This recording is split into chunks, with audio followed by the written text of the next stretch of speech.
Bueno, ¿qué tal? ¿Cómo están? Buenas tardes. Qué bueno poder estar de nuevo cara a cara, ¿no? Después de tantas presentaciones donde uno no sabía a cuánta gente le hablaba, si lo escuchaban, no teníamos idea de lo que sucedía. Hoy podemos vernos y es un motivo de celebración, la verdad. Aunque seguimos todavía en la lucha por salir de este tema tan delicado que nos sorprendió, bueno, es un primer paso interesante. Bueno, yo les voy a hablar sobre un trabajo más de contexto, tratando de entender dónde estamos parados.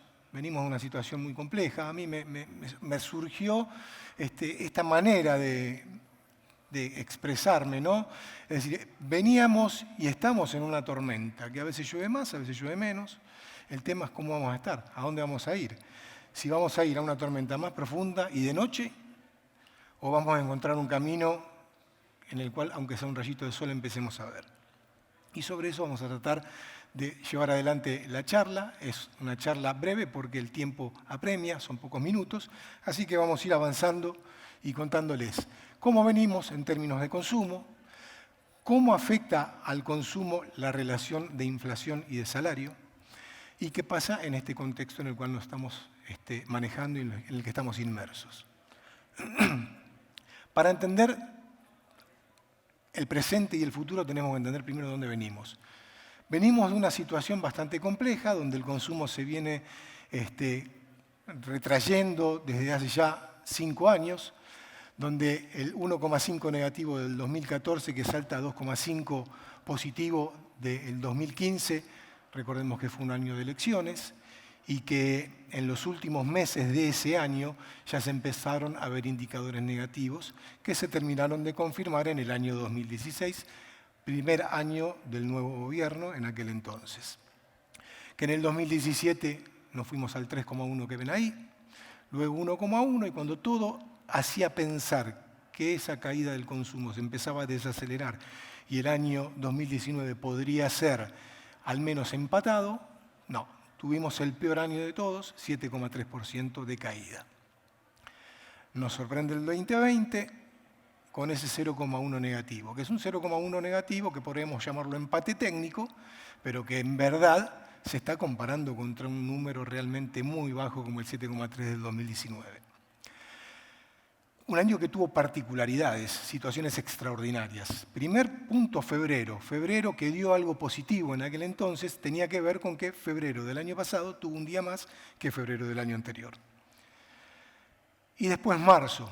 A partir de la segunda quincena de marzo, cuando empieza a tomar fuerza el tema de la pandemia y se habla de la cuarentena, la gente sale corriendo a estoquearse. Marzo tiene un resultado extraordinario de más de 16 puntos. Abril vuelve a tener un número muy, muy positivo, casi 5 puntos, y a partir de ahí la desaceleración y la caída, que nos termina dejando en el 0,1 negativo que vemos ahí. Este año, a octubre, en el acumulado anual, estamos en un 3,7 negativo.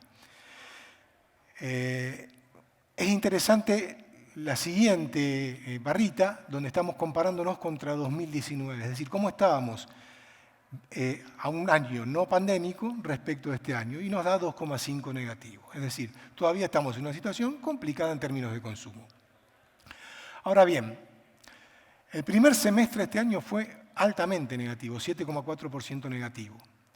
En los últimos 4 meses vimos indicadores positivos. De hecho, octubre fue el mes con mayor índice positivo de todos los del año, 4,7. Y el pronóstico que habíamos presentado el año pasado, que hablaba de 2,7 negativo, por ahora viene dando parecido, hasta la última actualización seguía dando 2,7 negativo y sería el 6º año consecutivo de contracción del consumo. Tal vez el 2,7 sea un poquito más suave, por ahora viene cumpliéndose lo que el forecast nos había dado. Cuando hablábamos de consumo y la relación entre el salario y la inflación, nos referimos a esto. La línea verde es salario, la línea azul es inflación y algo muy simple. Cada vez que el salario se junta o le gana un poquitito a la inflación, el consumo se recupera. Pero particularmente se dan en situaciones puntuales. No es algo planificado o algo que se mantenga en el tiempo y empecemos a decir, bueno, la situación de consumo empieza a estabilizarse, el crecimiento del consumo de ninguna manera va a ser como el que vivimos después de la crisis del 2002, que fue explosivo, va a ser más suave en el momento que la economía empieza a recuperarse. Pero en este caso lo que vemos son situaciones puntuales, donde se da en los primeros 3, 4 meses del año esta recuperación del consumo, o mejor dicho, que el salario le gana a la inflación y que obviamente tiene una relación directa, por ejemplo, con las paritarias. Pero también se dan los años impares, donde hay elecciones y donde se vuelca dinero al bolsillo de la gente. De hecho, lo que pasó en las últimas elecciones generó incluso un cambio importante en los resultados que no fueron los que esperaban ninguna de las dos fuerzas principales que competían. Vean cómo claramente en 2017, especialmente en este año, en octubre de 2021, y algo que fue tarde en el 2019, porque esa situación verde y azul que no llegaron a tocarse en el 2019, tiene que ver con que ese proceso de volcar dinero a la calle se hizo tarde, porque pensaban que no hacía falta, se confundieron y así fue como el resultado de la elección terminó marcando lo que todos sabemos. Y finalmente, para entender de dónde venimos, venimos de esto, o estamos tratando de salir de todo esto, de angustia, de soledad, de estrés, de incertidumbre, un montón de situaciones que hemos vivido todos, que ahora de repente aparece una nueva variante y nos empezamos a preguntar, uy, no me diga que tenemos que volver a entrar. Esperemos que no. Y finalmente la esperanza, ¿no? La vacuna, y a pesar de ello hay mucha gente que también es reticente a ese tema, sin embargo, es la única manera que tenemos de salir realmente de esta situación. Entonces, de cómo venimos pasamos al cómo estamos. ¿Cómo estamos en términos de ingresos? ¿Qué pasa con las marcas? ¿Qué pasa con los precios y qué pasa con los canales? Ustedes saben que nosotros hacemos seguimiento de una pirámide de ingresos que la construimos conjuntamente con Veraz y la combinamos con la encuesta permanente en hogares del INDEC. Esta encuesta, o este modelo de ingresos, lo que determina son 8 rangos. El rango 1 es el de mayores ingresos, el rango 8 es el de menores ingresos. Cuando sumamos los dos ingresos más bajos, el 7 y el 8, vemos que cada vez más gente cae en esos rangos de ingresos. Y por ejemplo, en el 2018, esos dos rangos, el 7 y el 8, concentraban al 64% de las personas con algún tipo de ingresos. Hago un paréntesis. Estamos hablando de 28 millones y medio de personas que tienen algún tipo de ingresos de los 45 millones de personas que viven en Argentina. Formal e informal, todo. Que en el 2019, SR7 y SR8 pasó a ser el 70% de la población. Que en el 2020 pasó a ser el 77% de la población. Y este año ya es el 79% de la población. En términos de plata, ¿de qué estamos hablando? Estamos hablando de individuos, no de hogares, que ganan hasta 46.000 pesos por mes. Si quisiéramos llevar esto a hogar, tendríamos que multiplicarlo por un factor de aproximadamente 1.8 y nos daría el ingreso del hogar. Estos son individuos y esos son los ingresos, que eran 13.000 pesos en el 2018, que eran 20.000 pesos en el 2019 y que eran 31.000 pesos en el 2020. Es decir, como vemos el crecimiento continuo de la inflación, también vemos el crecimiento de los salarios que a veces pierden, a veces ganan respecto de la inflación. Y que se le sumo dos rangos más, el 6 y el 5, y hablo de la mitad de la pirámide para abajo, decimos que el 96% de las personas tiene ingresos de hasta 89.000 pesos por mes y esa gente hace el 90% del consumo masivo. Este dato es especialmente importante porque las estrategias comerciales, como siempre decimos, no pueden dejar de contemplar esta situación.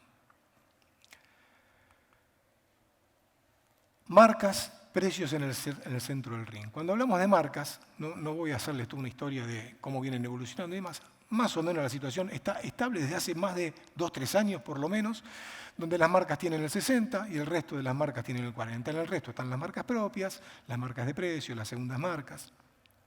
Y esta situación, si recordamos, quienes tenemos memoria de lo que pasó en la crisis del 2002-2003, fue igual. Habían estado por debajo del 60%, pero cuando la economía empezó a recuperarse, también se recuperó el peso histórico de las marcas, que es alrededor del 70-72%. Desde mi punto de vista, acá lo hablo de manera personal, va a ser muy complicada volver a esa situación, al menos de manera rápida como fue en aquel entonces. La situación es distinta, hay componentes de mercado que han cambiado, experiencias que la gente ha transitado y las ha valorado mucho. Segundas marcas que hoy incluso hay, desde mi lugar, cuestiono muchas veces qué es segunda marca y qué es primera marca, cuando que en segundas marcas entran muchas que tienen distribución nacional, que tienen presencia en todos los medios, por lo tanto, habría que redefinir ese concepto. Empiezan a jugar otros elementos, como el caso de precios cuidados, que hasta antes de los nuevos precios cuidados, estos precios congelados, que en realidad ahora también son precios cuidados, ya concentraban el 10% de las ventas, y con los nuevos precios cuidados, que son 1.482 productos, ya concentran el 25% de las ventas. Estos son algunos días de octubre, ¿eh? No es todo octubre, porque ahora cuando tengamos noviembre vamos a tener una dimensión real, si es 25 o es más de 25. Por eso hablamos de que el precio está en el centro del ring. Por eso vemos que las marcas tienen una situación complicada y que en gran medida dependen muchísimo de lo que sucede en un canal, que es el supermercado, con todas las activaciones que arrancaron por allá de nuevo en el 2002 y nunca más se fueron. Con marcas de valor que están consolidadas, como les dije antes, en varias categorías hay marcas que se han consolidado y que la gente las tiene muy bien evaluadas. Y con esto que digo, que el futuro para las marcas es muy desafiante. En términos de precio, hoy el precio es la variable que determina todo. E-commerce y gap de precios, tampoco me voy a extender en el tiempo. Todos sabemos lo que pasó con el e-commerce, el año pasado explotaron las ventas bajo esa modalidad, crecieron más de 200%. Recordemos que antes de que suceda lo que sucedió y que el e-commerce tuviese este impacto tan positivo, las ventas bajo esa modalidad pesaban 1,2%. El año pasado terminaron pesando 3,3% y este año están en 3,1%. ¿Qué significa esto? ¿Que el e-commerce está cayendo? No, está buscando su nivel, donde la gente ya empieza a salir, la gente tiene un hábito de salir a comprar, y es lógico que esto suceda, aunque el residual es positivo, tuvo picos el año pasado que llegaron a casi 5 puntos de participación, acá estamos hablando del 100% de la venta y del canal supermercados, específicamente, pero ahora estabilizándose. De nuevo, puede sonar algo feo si lo pongo en estos términos, pero al menos desde mi mirada, cuando yo veo esto, digo, hay que prestarle atención, es muy importante, la gente lo tiene bien valorado, pero no me puedo olvidar de lo que vimos primero, la pirámide de ingresos, cuánta gente tiene acceso a esto y demás. Entonces, amerita mucho pensamiento estratégico manejar este tipo de situaciones. Por otro lado, el gap de precios entre canales. Esto, que está resumido en 3 periodos a lo largo de los últimos años, tiene su origen en fines de marzo, principios de abril del año pasado. En ese momento surgió la resolución 100, que todos conocerán, de precios máximos. Y lo que históricamente marcaba una diferencia en favor del supermercadismo, que era de alrededor 7-8 puntos más económico que el resto de los canales, se agrandó. Se agranda en gran medida por esto que les comentaba de precios máximos. Todos sabemos lo que pasó con las listas y dónde se podía ejecutar un precio de una manera distinta que otra. Acá lo que vemos es la diferencia en la velocidad de inflación entre el canal de barrio y el canal supermercados. En octubre del año pasado la velocidad era 7% más para el autoservicio, en marzo de este año 14% y después fue 21%. Eso nos termina dejando un gap que está alrededor del 20% más económico el supermercado que el autoservicio independiente en este caso. Ojo, porque esto a veces genera el enojo de algunos sectores que sienten que es una crítica. Esto no es una crítica, es una realidad generada por un contexto donde las cosas se implementan de una manera diferente en un canal y en otro canal no es tan fácil de implementar. Es una realidad, como bien digo, y seguramente va a continuar. Precios cuidados vimos recién, ya pesa el 25% de la venta. Ahora, de la canasta con la que se compara esto, que es más de 1000 productos que se comparan a lo largo del tiempo, y entre canales, ya me están avisando que me pasé de tiempo, me perdí con lo que les iba a decir con la alarma, la distancia esta es muy difícil de achicar.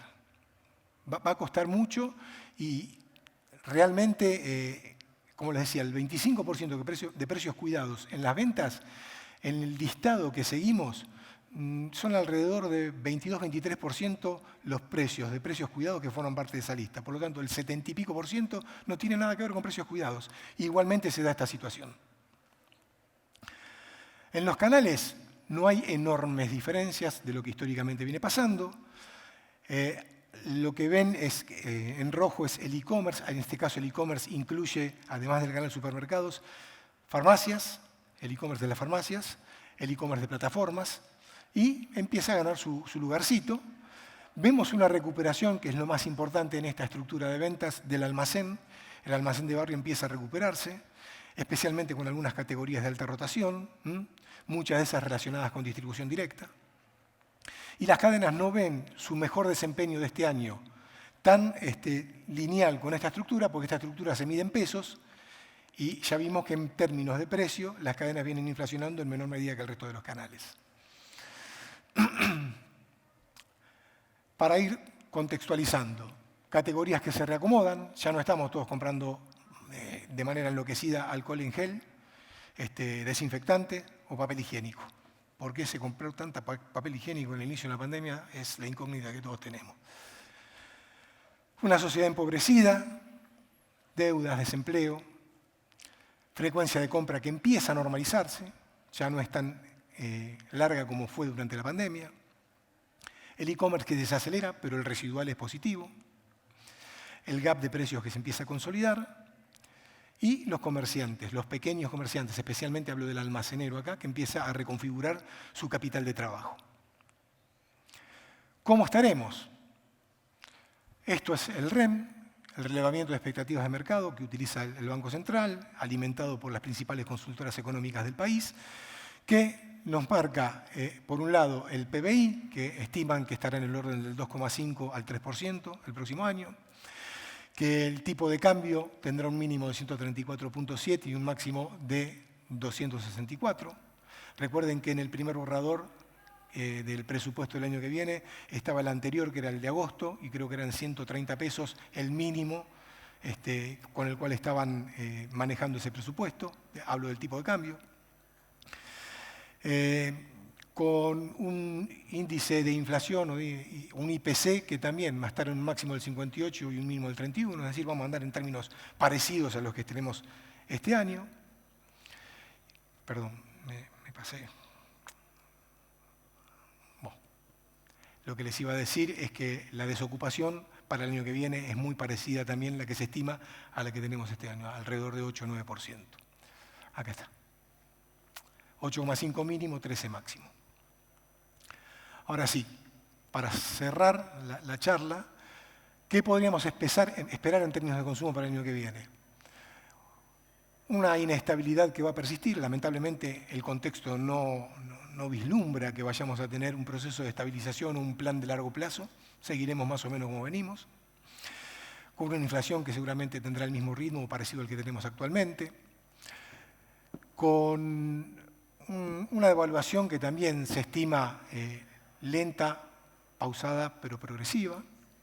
Salarios que vayan al ritmo de la inflación. Ya vimos como la serie no marca una línea que uno pueda decir esto es un plan que trata de ganarle tanto a lo largo del año. Son momentos puntuales y muy de coyuntura.